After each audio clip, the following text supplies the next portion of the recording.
కేరళలోని Attingal twin murder case అంటే దేశవ్యాప్తంగా తెలుసు. అత్యంత దారుణమైన పాశవికమైన హత్యలు అవి.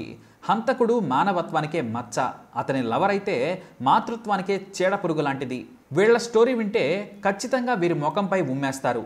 శృంగారం పిచ్చికి ఈ హత్యలు పరాకాష్ట. ఆ స్టోరీ డీటెయిల్స్ చూస్తే మతిపోవడం ఖాయం.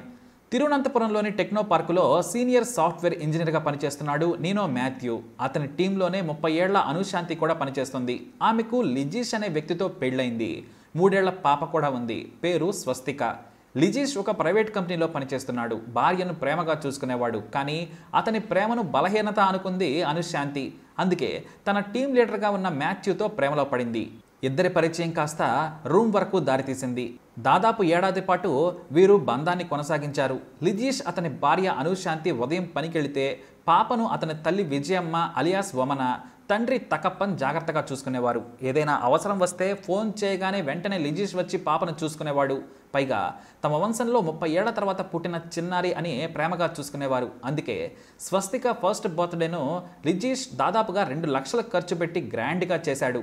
అయితే ఓ పక్క అనుశాంతి మాథ్యూతో గడుపుతూనే భర్తతో కూడా సఖ్యతగా ఉండేది. ఇద్దరూ ఒక ఫ్లాట్ని తీసుకొని కంపెనీకి సెలవులు పెట్టి అప్పుడప్పుడు అక్కడే గడిపేవారు. అంతేకాదు, వర్క్ ఫ్రమ్ హోమ్ ఇచ్చినా కూడా ఇద్దరూ అదే ఫ్లాట్లో పనిచేసేవారు. సాయంత్రానికి అను ఇంటికి వచ్చేసేది. ఆఫీస్ నుంచి వచ్చిన తర్వాత కూడా ఫోన్లో అతిగా మాట్లాడుతుంటే లిజీష్కు అనుమానం వచ్చింది. ఆమె వేరే పని మీద బిజీగా ఉన్నప్పుడు మెసేజ్లను చూశాడు. ఆ బూతు మెసేజ్లను చూస్తే ఎవరికైనా అనుమానం వచ్చేస్తుంది. ఆ రొమాంటిక్ మెసేజ్లను చూసి షాక్ అయ్యాడు. ఆ తర్వాత వెంటనే నిలదీశాడు లిజీష్. ఛీ, నువ్వు మంచిదానమనుకున్నాను. భర్త పాప ఉన్నా కూడా వేరే వాడితో ఇలా తిరుగుతావా అంటూ నీ స్థాయి ఏంటో తెలుస్తుందని అన్నాడు. ఎప్పటికైనా మానే, లేదంటే బాగుండదని వార్నింగ్ ఇచ్చాడు లిజీష్. తన భార్యకు అక్రమ సంబంధం ఉందని తెలిసినా తన తల్లిదండ్రుల ముందు పరువు పోతుందని గొడవకు దిగలేదు లిజీష్. అంతేకాదు, మనకు పాప ఉంది. ఈ సమయంలో నువ్వు తప్పు చేసినా నేను ఆవేశపడ్డా మన బిడ్డ స్వస్తిక జీవితం నాశనమవుతుంది. కాస్త ఆలోచించు, హాయిగా జీవితాన్ని గడుపుదాం. నీకు ఇష్టం లేకుంటే తన తల్లిదండ్రులతో ఎక్కడే ఉంచుతాను. వేరే చోట ఇల్లు తీసుకుందాం. నాకంటూ పరువుంది. బంధువుల మధ్య స్నేహితుల మధ్య తలదించుకునేలా చేయొద్దని బ్రతిమలాడాడు లిజీష్. కానీ అనుశాంతిలో కోపం పెరిగింది, కానీ ఎక్కడా తగ్గలేదు. తనను హీనంగా మాట్లాడాడని వార్నింగ్ ఇచ్చాడని మనసులో పెట్టుకుంది అనుశాంతి. భర్త ఉన్నాక వేరే వ్యక్తితో సంబంధం పెట్టుకున్నావంటే నీ స్థాయి ఏంటో తెలుస్తుందని లిజీష్ అన్న మాటలు అనుశాంతి మెదడులో నిలిచిపోయాయి. అవే మాటలను వెళ్ళి మాథ్యూకు చెప్పింది. ఇక తన మధ్య ఉన్న సంబంధం లిజీష్కు తెలిసిపోయింది. నన్ను నానా మాటలు అన్నాడు, నన్ను బజారు దానిలా అవమానించాడని కన్నీళ్లు పెట్టుకుంది. దీంతో మాథ్యూ కూడా రగిలిపోయాడు. ఆ వెంటనే తాను లిజీష్ను చంపుతాను, ఆ తర్వాత మనం హాయిగా కలిసి ఉందామని అనుశాంతికి సలహా ఇచ్చాడు. మరి పాప విషయంలో ఏం చేద్దామనే చర్చ కూడా సాగింది. పాపను తీసుకుని రా, మనం పెంచుకుందామని చెప్పింది. అయితే వారిని చంపి పాపని తీసుకొస్తే మనం దొరికిపోతాం. అసలు హత్య చేస్తే సాక్ష్యం ఉండకూడదు. అంతేకాదు, దోపిడీ దొంగలు హత్య చేసి ఉంటారనేలా నేను చేస్తానని మాథ్యూ ఆమెకు మాటిచ్చాడు. దీంతో సరేనంది అనుశాంతి. అంటే భర్త తన కూతురు స్వస్తికను కూడా చంపేందుకు మాథ్యూకి లైసెన్స్ ఇచ్చేసింది. ఆ తర్వాత ఆమె ఇంటి అడ్రస్ చెప్పింది. అంతేకాదు, తమ ఇంటి ఫోటోలను తీసుకొని అతనికి వాట్సాప్ కూడా చేసింది. ఏదైనా జరిగితే ఎలా పారిపోవాలి, ఇంట్లో ఎన్ని రూట్లున్నాయి, ఎన్ని రూములున్నాయి, తన అత్తమామలు ఎక్కడ ఉంటారో చెప్పింది. తన కూతురుని ఎక్కడ పడుకోబెడతారు, బయటకు ఎలా రావాలి, ఎటువైపు వస్తే ఏ రోడ్డు వస్తుందనేది క్లియర్గా మ్యాప్ను మాథ్యూకి గీసి చూపించింది. వాటిని చూసిన తర్వాత బయటకు వెళ్ళిన మాథ్యూ కొబ్బరి బొండాలు నరికే కత్తితో పాటు బేస్బాల్ బ్యాట్ను కూడా కొన్నాడు. తన ఫింగర్ ప్రింట్స్ను ఎక్కడా పడకుండా జాగ్రత్త పడాలనుకున్నాడు. ఆ వెంటనే ప్లాన్ రెడీ చేసుకున్నాడు. ఏప్రిల్ 16, 2014 మధ్యాహ్నం 3 గంటలకు హత్యకు సమయాన్ని ఫిక్స్ చేసుకున్నాడు. ఆ రోజున ఆఫీస్కి వెళ్ళింది అనుశాంతి. కానీ మాథ్యూ లీవ్ పెట్టాడు. అతను లిజీష్ ఇంటికి వెళ్లే ముందు తన అత్తకు ఫోన్ చేసింది అనుశాంతి. పాప ఏం చేస్తుంది, లిజీష్ ఏం చేస్తున్నాడని ఆరా తీసింది.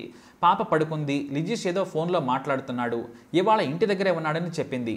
ఆ తర్వాత లిజీష్ ఇంటి దగ్గరే ఉన్నాడని మాథ్యూకు ఫోన్ చేసి ఒప్పందించింది. ఆ వెంటనే బ్యాగ్లో పెద్ద కత్తి, బేస్బాల్ బ్యాట్ను బ్యాగ్లో పెట్టుకున్నాడు మాథ్యూస్. అడ్రస్ ఆధారంగా, ఫోటోల ఆధారంగా గేటు తీసుకుని చిన్నగా ఇంట్లోకి వెళ్ళాడు మాథ్యూ. అతను వెళ్ళేటప్పటికీ లిజీష్ ఇంట్లో లేడు, అతని తండ్రి కూడా లేడు. ఇద్దరు బయటికి వెళ్ళారు. లిజీష్ తల్లి మాథ్యూని చూడగానే నువ్వు ఎవరు అని అడిగింది. తాను లిజీష్ స్నేహితుడినని, పెళ్లికి ఆహ్వానించడానికి వచ్చానని చెప్పాడు. అతన్ని వెంటనే పిలుస్తారా, తాను పెళ్లి పత్రికలు ఇవ్వడానికి దూరం వెళ్ళాలి అని వృద్ధిరాలి ముందు మంచి మనిషిలా నటించాడు మాథ్యూ. ఆమె నిజమే అని నమ్మి లిజీష్కు ఫోన్ చేసి మీ ఫ్రెండ్ ఎవరో వచ్చారు, పెళ్లికి పిలవడానికి వచ్చాడట, నిన్ను రమ్మంటున్నారని చెప్పింది. లిజీష్ పేరు అడిగితే సమాధానం చెప్పకముందే ఆమె నుంచి ఫోన్ తీసుకొని కట్ చేశాడు మాథ్యూ. ఆమె షాక్ అయింది.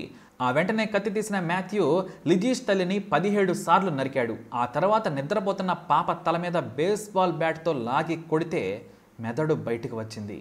పసి పాప అని కూడా చూడలేదు దుర్మార్గుడు. ఇద్దరు చనిపోయిన తర్వాత అక్కడే ఉన్న బట్టలతో రక్తపు మరకలు తుడిచాడు. ఇక లిజీష్ కోసం వెయిట్ చేశాడు.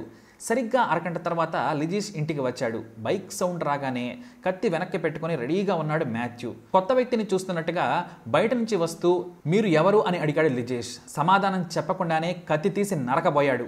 అయితే అతను జరగడం వల్ల మెడ మీద పడాల్సిన వేటు భుజం మీద పడింది. వెంటనే తేరుకున్న లిజీష్ అతన్ని గట్టిగా తన్ని గేటు నుంచి పారిపోయాడు. పక్కనే ఉన్న తమ బంధువుల ఇంటికి వెళ్ళి కేకలు పెట్టాడు. అయితే తాను ఎక్కడ దొరుకుతాననే భయంతో కత్తిని బ్యాట్ను బ్యాగ్లో పెట్టుకొని బైక్పై పారిపోయాడు మాథ్యూస్. రక్తం కారుతున్న లిజీష్ను చూసి చుట్టుపక్కల వారు పరిగెత్తుకుంటూ వచ్చారు. కొంతమంది కర్రలు కత్తులు తీసుకొని ఇంటికి చేరినా అప్పటికే మాథ్యూ పారిపోతూ కనిపించాడు. కానీ లోనికి వెళ్ళిన తర్వాత చూస్తే లిజీష్ తల్లి చిన్నారి శవాలను చూసి అంతా కన్నీళ్లు పెట్టుకున్నారు.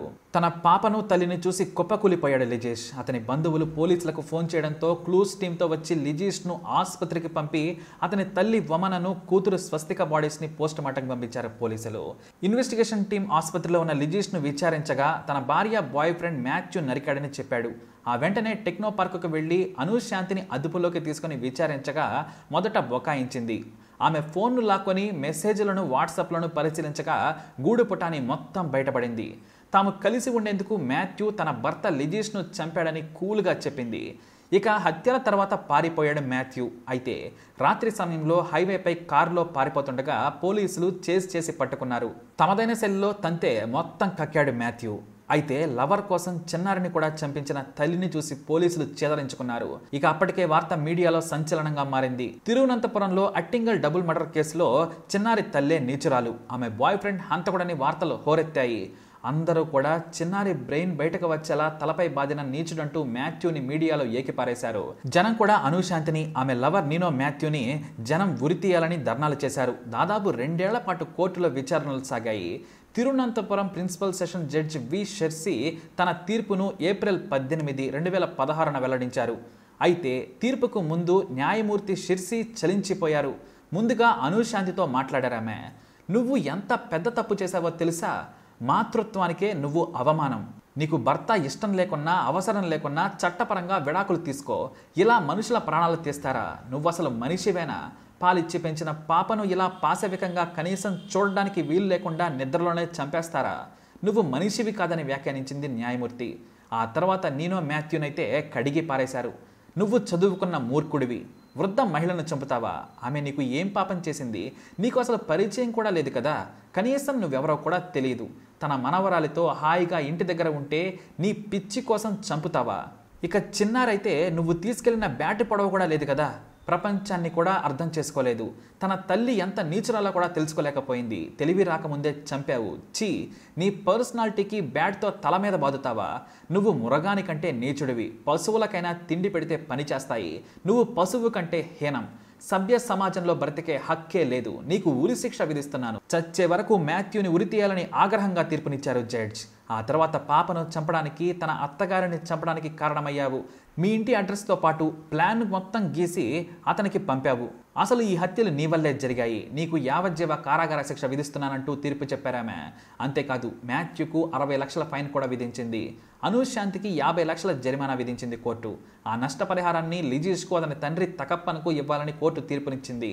అంతేకాదు ఒకవేళ చెల్లించుకుంటే వారి పేరు మీద ఉన్న ఆస్తులను స్వాధీనం చేసుకుని పరిహారం చెల్లించాలని కూడా ఆదేశించడం సంచలనంగా మారింది. ఇలాంటి హిస్టారికల్ తీర్పులు చెప్పిన వి షెర్సీ ఇప్పుడు కేరళలో హైకోర్టు జడ్జిగా ఉన్నారు. శిక్ష పడ్డ తర్వాత కోర్టు బయట మీడియాతో మాట్లాడేందుకు మాథ్యూ నిరాకరించాడు. కానీ శాంతి మాత్రం బాధపడకపోగా మీడియాపై ఫైర్ అయింది. తనను కూతురును చంపిన తల్లిగా చూపించకూడదట. మీడియాపై సీరియస్ అయింది. తాను చంపమని చెప్పలేదని ఆవేశంగా చెబుతుంటే పోలీసులను లాక్కుని పోయారు. అలా ఈ ఇద్దరు దుర్మార్గులు నీచమైన పని చేశారు. ఇక వీరికి శిక్ష కూడా ఖరారైపోయింది. మీ తీర్పు ఏమిటో తప్పకుండా కమెంట్ ద్వారా తెలియజేయండి.